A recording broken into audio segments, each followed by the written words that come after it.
خرچی لی اور اس میں سونا بڑا اور اپنے بھائی کی باتیں اور حقائق کے الفاظ یاد کر کر یہ اشعار پڑھتا تھا: سفر کار پرانے دوستوں کے ہوش نئے پیدا کر، کیونکہ محنت مشقت ہی میں مزیدار زندگی ہے۔ ایک جگہ رہ پڑنے میں نہ عزت حاصل ہوتی ہے اور نہ مقصد۔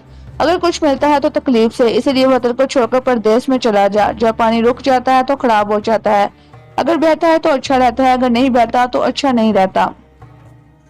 اگر چاند کبھی کبھی چھپ نہ جاتا تو لوگ ہر وقت اس کے انتظار میں نہ رہتے، اور اگر شہر اپنا گار نہ چھوڑے تو کبھی شکار نہیں مار سکتا، اور اگر تیر کمان سے جدا نہ ہو تو وہ کبھی نشانے پر نہیں بیٹھ سکتا۔ سونا جب تک کان میں ہے اور مٹی سے ہے، اور اونٹ اپنی پیدائش کی جگہ اور لکڑیوں کی طرح لکڑی ہے، جب سونا کان سے باہر نکلتا ہے تو اس کی قیمت بڑھ جاتی ہے، اور جب اونٹ اپنا ملک چھوڑ کر جاتا ہے تو وہ بیش بہا ہو جاتا ہے۔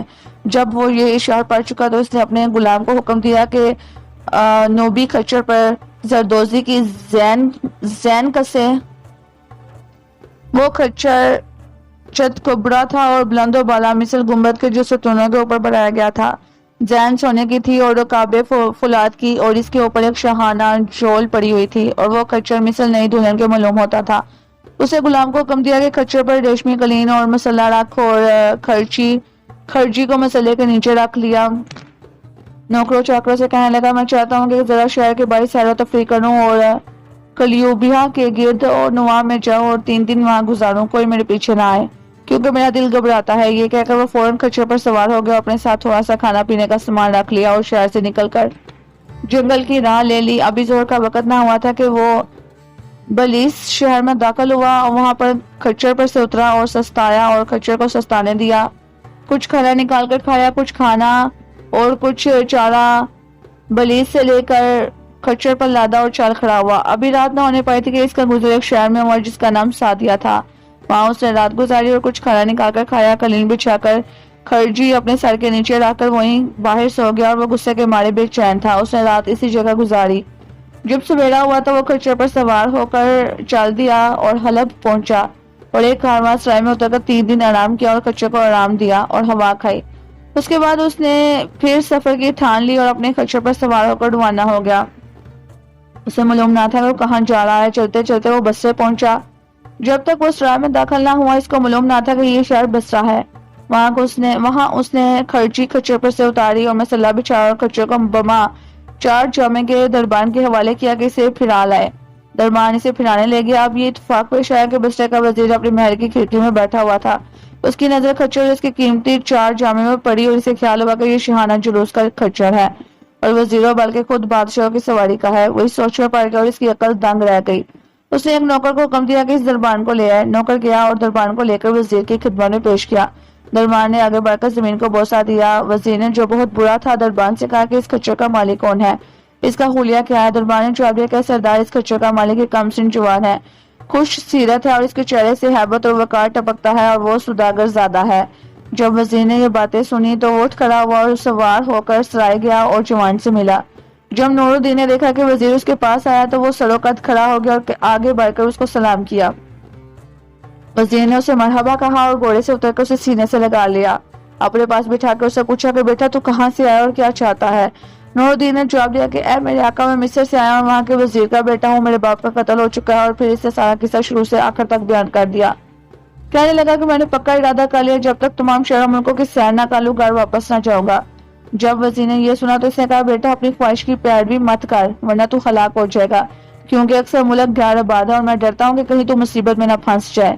یہ کہہ کر اس نے اس کی خرچی کو کھچر پر رکھا اور قلین اور مسلح ساتھ لیا اور نور الدین کو اپنے ساتھ گھر لے گیا۔ اس کو نفیس مکان میں اتارا اور اس کے ساتھ اکرام و احسان کیا، اس پر بے حد محبت کا اظہار کیا اور کہنے لگا بیٹا میں بوڑھا ہو گیا ہوں، میرے کوئی بیٹا نہیں، مگر خدا نے مجھے ایک بیٹی عطا کیا جو حسن میں تجھ سے کم نہیں۔ میں نے اس کی بہت سے شادی کے پیغام رد کر دیے ہیں، مگر تیری محبت میرے دل میں جاگزین ہو گئی ہے، اس لیے اگر تو میری بیٹی کو اپنی خدمت کے لیے قبول کر لے اور اس کا شوہر بننا پسند کرے تو میں بصرے کے سلطان کے پاس تجھے لے چلوں گا اور کہوں گا کہ تو میرا بھتیجا ہے اور تجھے اپنی جگہ وزیر بنوا دوں گا اور خود گھر بیٹھوں گا کیونکہ میں بوڑھا ہو چکا ہوں۔ جب نور الدین نے بصرے کے وزیر کی باتیں سنی تو اس نے اپنا سر نیچے کر لیا اور کہا کہ بصرو چشم۔ وزیر خوش ہو گیا اور نوکروں سے کہا کہ اس کے لیے کھانا لائے اور بیٹھک کا بڑا کمرہ جس میں بڑے لوگوں کی شادیاں رچائی جاتی ہیں آراستہ کریں۔ اس کے بعد اس نے اپنے دوستوں اور حکومت کے بڑے لوگوں اور بستے کے تاجروں کو بلایا اور وہ اس کے پاس آئے اور اس نے ان سے کہا کہ میرا ایک بھائی مصر میں وزیر تھا اور خدا نے اسے 2 بیٹے عطا کیے تھے، اور جیسا کہ تم جانتے ہو خدا نے مجھے ایک بیٹی عطا کی ہے۔ میرے بھائی نے مجھے مشورہ دیا تھا کہ میں اپنی بیٹی کی شادی اس کے بیٹے سے کر دوں۔ میں نے اسے مان لیا۔ جب دونوں شادی کی عمر کو پہنچے تو اس نے اپنے ایک بیٹے کو میرے پاس بھیجا ہے اور وہ یہی جوان ہے جو یہاں موجود ہے۔ اب چونکہ وہ یہاں آیا ہوا ہے، میں چاہتا ہوں کہ اس کا نکاح اپنی بیٹی سے کر دوں اور وہ اس کے ساتھ عروسی کی رات میرے یہاں گزارے۔ غیر شخص سے شادی کرنے سے یہ اچھا ہے کہ اس کے بعد اگر وہ چاہے تو میرے یہاں ٹھہرے اور چاہے تو میں اس کا انتظام کر دوں کہ وہ بما اپنی بیوی کے اپنے باپ کے پاس چلا جائے۔ سب نے یک زبان ہو کر کہا کہ تیری رائے خوب ہے۔ جب انہوں نے جوان کو دیکھا تو انہیں بہت پسند آیا۔ اب وزیر نے گواہ اور قاضیوں کو بلوایا، انہوں نے نکاح نامہ مرتب کیا، پھر سب کے عطر لگایا گیا اور سب نے شربت پیا، ان پر گلاب چھڑکا گیا اور وہ اپنے اپنے گھر واپس گئے۔ اب وزیر نے اپنے نوکروں کو حکم دیا کہ نوجوان کو حمام میں لے جائیں۔ وزیر نے اپنی خاص پوشاکوں میں سے اس کو ایک پوشاک عطا کی، اس کے لیے تولیے اور پیالے اور خوشبو کی انگیٹھیاں وغیرہ بیچی۔ جب وہ باہر نکلا تو کپڑے بدلے تو وہ 14ویں رات کے چاند کی مانند تھا۔ حمام سے نکل کے وہ اپنے خچر پر سوار ہوا اور وزیر کے محل میں گیا۔ محل میں پہنچ کر وہ خچر سے اترا، وزیر کے پاس گیا، اس کے ہاتھوں کو بوسہ دیا اور وزیر نے اسے مرحبا کہا۔ اب شہزاد کو صبح ہوتی دکھائی دی، اس نے وہ کہانی بند کر دی جس کی سے اجازت ملی تھی۔ 21ویں رات۔ جب 21ویں رات ہوئی تو اس نے کہا کہ اے نیک بخت بادشاہ۔ وزیر اس کی تعظیم کے لیے اٹھ کھڑا ہوا اور مرحبا کہا اور کہنے لگا، اٹھ، آج رات اپنی بیوی کے ساتھ سو، کل میں تیرے ساتھ بادشاہ کے پاس چلوں گا اور خدا سے تیرے لیے بھلائی کی دعا کروں گا۔ نور الدین اٹھا اور اپنی بیوی کے پاس گیا جو وزیر کی بیٹی تھی۔ یہ تو نور الدین کا قصہ ہوا، اب اس کے بھائی کا ماجرا سنیے۔ وہ ایک مدت تک سلطان کے ساتھ سفر میں رہا اور جب لوٹا تو اپنے بھائی کو نہ پایا۔ اس نے نوکروں سے پوچھا تو انہوں نے کہا جس روز تو سلطان کی ہمراہی میں روانہ ہوا ہے اسی روز اس نے اپنے خچر پر جلوسانہ 4 جامہ چڑھایا اور سوار ہو کر چلا گیا۔ کہنے لگا کہ میں 1 یا 2 روز کے لیے کلوبیا کی طرف جاتا ہوں کیونکہ میرا دل گھبرا رہا ہے، کوئی میرے پیچھے نہ آئے۔ مگر جس روز سے وہ گیا ہے آج تک اس کی کوئی خبر نہیں آئی۔ شمس الدین اپنے بھائی کی فراق میں بہت پریشان تھا، اسے اس کے چلے جانے کا بے حد غم ہوا اور وہ اپنے دل میں کہنے لگا کہ اس کی وجہ یہی ہو سکتی ہے کہ میں نے اس رات اسے جھڑکا تھا، یہ اس کے دل پر گرا گزرا وہ چلا گیا۔ مجھے چاہیے کہ اس کی تلاش میں لوگوں کو روانہ کروں۔ اسے سلطان کو اس واقعے سے مطلع کیا اور ہر صبح میں خطوط روانہ کیے اور ہر جگہ نوجوانوں کے پاس ڈاک بھیجی، مگر نور الدین 20 دن میں ملک سے غائب ہو کر دور دراز ممالک طے کر رہا تھا۔ انہوں نے بہت تلاش کی لیکن کہیں اس کی خبر نہ ملی اور وہ واپس آ گیا۔ اب شمس الدین اپنے بھائی کی طرف سے نا امید ہو گیا اور کہنے لگا کہ میں نے بچوں کی شادی کے متعلق اپنے بھائی سے سخت غلامی کی، لوگ ایسی حرکت کام کرتے ہیں اور میں نے جو کچھ کیا وہ عقل کی کمی اور ناسمجھی کی وجہ سے تھا۔ تھوڑے دنوں کے بعد اس نے مصر کی ایک سوداگر کی بیٹی سے شادی کی اور نکاح نامہ لکھ کر دیا، اس کے ساتھ ہم بستر ہوا۔ یہ اتفاق تھا کہ جس رات شمس الدین اپنی بیوی سے ہم بستر ہوا اسی رات نور الدین بھی اپنی بیوی سے جو بصرہ کے وزیر کی بیٹی تھی ہم بستر ہوا، اور خدا یوں ہی چاہتا تھا کہ وہ اپنا حکم اپنے بندوں پر نافذ کرے جیسا کہ ان دونوں نے کہا تھا۔ دونوں عورتیں حاملہ ہو گئی اور شمس الدین مصر کی وزیر کی بیوی کے ہاں ایک لڑکی پیدا ہوئی جس کا جواب سارے مصر میں نہ تھا۔ نور الدین کی بیوی کے ہاں ایک لڑکا پیدا ہوا جو ساری دنیا میں یکتا تھا۔ اس نے اس کا نام بدر الدین حسن رکھا اور اس کا نانا جو بصرے کا وزیر تھا خوشی کے مارے پھولانا سمایا، لوگوں کو دعوتیں دیں اور ایسے ایسے کھانے کھلائے جو شہزادے کو کھلائے جاتے ہیں۔ اب وزیر نور الدین کو لے کر بادشاہ کے پاس گیا۔ جب نور الدین بادشاہ کے سامنے پہنچا تو اس نے زمین کو بوسہ دیا اور زبان کا فصیح اور دل کا مضبوط اور حسین اور خوش اتوا تو تھا ہی، اس نے یہ شعر پڑھے، اے میرے سرتاج خدا کی عنایتیں تیرے اوپر ہمیشہ رہے، جب تک روشنی اور تاریخی دنیا میں قائم ہے تو بھی زندہ رہی ہو۔ جب کبھی تیری ہمت اور مردانگی کا ذکر ہوتا تو زمانہ ناچنے لگتا اور عالم تالیاں بجانے لگتا۔ بادشاہ ان دونوں کی تعظیم کے لیے اٹھ کھڑا ہوا اور نور الدین کے الفاظ کا شکریہ ادا کیا اور وزیر سے پوچھا یہ کون جوان ہے؟ وزیر نے اس کا سارا قصہ شروع سے لے کر آخر تک بیان کر دیا اور کہا کہ یہ میرا برادر زادہ ہے۔ بادشاہ نے کہا کہ تیرا برادر زادہ کہاں سے آیا، کیونکہ ہم نے کبھی اس کے متعلق نہیں سنا۔ اس نے جواب دیا کہ اے میرے سرتاج بادشاہ، میرا ایک بھائی تھا جو مصر میں وزیر تھا، اس کا انتقال ہو گیا، اس کے 2 بیٹے ہیں، میرا بڑا بیٹا تو باپ کی بجائے وزیر ہو گیا ہے اور یہ چھوٹا بیٹا میرے پاس آیا۔ میں نے قسم کھائی تھی کہ میں اپنی بیٹی کی شادی سوائے اس کے کسی کے ساتھ نہ کروں گا۔ جب وہ آیا تو میں نے اس کی شادی اس کے ساتھ کر دی۔ وہ جوان ہے اور میں بوڑھا ہو چکا ہوں اور میری سماعت میں کمی آ گئی ہے، میری سیاست کمزور ہو گئی ہے۔ اب میری درخواست اپنے سرتاج بادشاہ سے ہے کہ میرا عہدہ اسے دے دیا جائے، کیونکہ وہ میرا برادر زاد اور داماد ہے اور وزارت کا مستحق، وہ عقل مند ہے، سیاست دان ہے۔ بادشاہ نے اس کی طرف نظر اٹھا کر دیکھا، اسے پسند آیا اور جو عہدہ وزیر اس کے لیے چاہتا تھا وہ عطا کیا اور وزارت اس کے سپرد کر دی. حکم دیا کہ اسے ایک عالیشان خلعت عطا کی جائے اور اپنے خاص کھچروں میں سے ایک کھچر دیا اور اس کے لیے روزینہ اور مشاہدہ مقرر کر دیا. نور الدین نے بادشاہ کے ہاتھ کو بوسہ دیا اور اپنے سسر کے ساتھ گھر روانہ ہو گیا اور وہ دونوں بہت خوش تھے اور کہتے تھے کہ یہ سب بچے حسن کی برکت ہے. دوسرے روز نور الدین بادشاہ کی خدمت میں حاضر ہوا, زمین کو بوسہ دیا. بادشاہ نے حکم دیا کہ وہ وزارت کی کرسی پر بیٹھے اور وہ بیٹھ گیا, اپنی خدمت انجام دینے لگا. وزیروں کے دستور کے موافق لوگوں کے کاروبار انہیں حکم دینے میں مشغول ہوا. سلطان اسے دیکھتا تھا, اس کے احکام اور عقل و تدبیر اور دوربینی پر متعجب ہوتا تھا. بادشاہ کو اس سے محبت ہو گئی اور اس نے اسے مقرب خاص بنا لیا. جب دربار برخاست ہوا تو نور الدین گھر گیا, اپنے سسر سے سارا معاشرہ بیان کیا. وہ بہت خوش ہوا. نور الدین اب برابر وزارت کے عہدے پر مامور رہا, یہاں تک کہ وہ دن رات میں کبھی سلطان سے جدا نہ ہوتا تھا. بادشاہ نے اس کے روزینے اور مشاہرے میں اضافہ کر دیا, یہاں تک کہ اس کی حالت بہت اچھی ہو گئی اور اس کی ملکیت میں بہت سی کشتیاں ہو گئی جو تجارت کا مال لے کر ادھر ادھر جاتی تھی, اور بہت سے مفید اور کالے غلام اور دولاب اور باغ اس نے بہت سے گاؤں آباد کیے. جب اس کے بیٹے حسن کی عمر 4 سال کی ہوئی تو بڑے وزیر کا انتقال ہو گیا جو نور الدین کا سسر تھا. اس کی تجزیہ و تکفین میں بہت کچھ خرچ کر کے اسے دفن کیا. اب نور الدین نے اپنے بیٹے کی تعلیم و تربیت کی طرف توجہ کی. جب وہ 7 سال کا ہوا اسے گھر پر پڑھانے کے لیے ایک فقیہ مقرر کیا اور اس سے کہا کہ علم و ادب اور اچھی تربیت سکھا. اس نے اسے پڑھایا, چند سال کی مدت میں اسے مختلف علوم اور قرآن حفظ کروایا. حسن روز بروز خوبصورتی اور قد و کمر اور اعتدال میں بڑھتا جاتا تھا. فقیہ اسے اس کے باپ کے محل میں پڑھانے آتا تھا اور جب سے وہ بڑا ہوا تھا کبھی وزارات کے محل سے باہر نہ گیا تھا. ایک روز وزیر نور الدین نے اسے عمدہ کپڑے پہنائے, اپنے بہترین کھچر پر سوار کر کے اسے سلطان کے پاس لے گیا. جب وہ داخل ہوا تو بادشاہ نے وزیر نور الدین کے بیٹے بدر الدین حسن کو دیکھا. وہ اسے بہت پسند آیا, اس سے محبت کرنے لگا اور رعایا کا یہ حال تھا کہ انہوں نے اسے پہلی بار اس روز دیکھا جبکہ وہ اپنے باپ کے ساتھ بادشاہ کے پاس گیا. انہیں اس کے حسن کا علم ہوا اور وہ راہ میں کھڑے رہے کہ واپسی پر اسے دیکھیں. اس کے حسن و جمال اور قد اور اعتدال کو دیکھ کر خوش ہو. جب سلطان نے اسے دیکھا تو اسے انعام دیا اور اسے محبت کرنے لگا. اس کے باپ سے کہا کہ اے وزیر تو اسے ہر وقت اپنے ساتھ لایا کیجیے. اس نے کہا کہ بصر و چشم. اپنے بیٹے کو لے کر گھر گیا. وہ اسے ہر روز بادشاہ کے پاس لے جاتا تھا, یہاں تک کہ وہ 15 سال کا ہو گیا. اس کا باپ وزیر نور الدین ضعیف ہو گیا. اس نے اپنے بیٹے کو اپنے پاس بلا کر کہا, بیٹا تجھے معلوم ہونا چاہیے کہ دنیا فنا ہونے والی اور آخرت ہمیشگی کا گھر ہے. میں چاہتا ہوں کہ تجھے چند وصیتیں کر دوں, اس لیے جو کچھ میں کہتا ہوں اسے سمجھ اور اپنے ذہن کو اس کی طرف مائل کر. اس نے یہ وصیت کی کہ لوگوں کے ساتھ اچھا برتاؤ کرنا, تدبیر سے کام کرنا چاہیے. اب نور الدین اپنے بھائی اور وطن اور ملک کو یاد کر کر رونے لگا. اب آپ کی جدائی اس پر گرا گزر رہی تھی. وہ اپنے آنسو پہنچتا جاتا تھا. جب رونا بند ہوا تو اپنے بیٹے کی طرف متوجہ ہو کر کہنے لگا کہ وصیت سے پہلے میں تجھ سے یہ کہنا چاہتا ہوں, تیرا ایک چچا ہے جو مصر میں وزیر ہے. میں اسے چھوڑ کر بغیر اس کی مرضی کے چلا آیا ہوں. میں چاہتا ہوں کہ تو کاغذ لے اور جو کچھ میں کہوں لکھتا جا. بدر الدین حسن نے کاغذ کا ایک ورق لیا اور جو کچھ اس کا باپ کہتا جاتا تھا وہ لکھتا جاتا تھا. پہلے باپ نے سارا معاشرہ شروع سے آخر تک لکھوایا. اپنی شادی اور وزیر کی بیٹی کے ساتھ مجاہمت کی تاریخ لکھوائی اور وہ تاریخ جبکہ وہ بصرے میں پہنچا اور وزیر سے ملا تھا. پھر یہ کہ اب جھگڑا ہوئے 40 سال سے زیادہ ہو گئے ہیں, اور یہ کہ میرا خط بھائی کے نام اور میں اپنے بعد اسے خدا کے سپرد کرتا ہوں. اب اس نے خط کو بند کر کے مہر لگا دی اور کہنے لگا, بیٹا حسن میری وصیت یاد رکھی اور اس رکے کے اندر تیرا شجرہ اور حسب نسب درج ہے. اگر تجھے کوئی مصیبت پیش آئے تو مصر میں جا کر اپنے چچا کا پتہ پوچھ کر اس کے پاس جائیے اور اسے کہیے کہ میں پردیس میں بے اسے دیکھے مر گیا ہوں.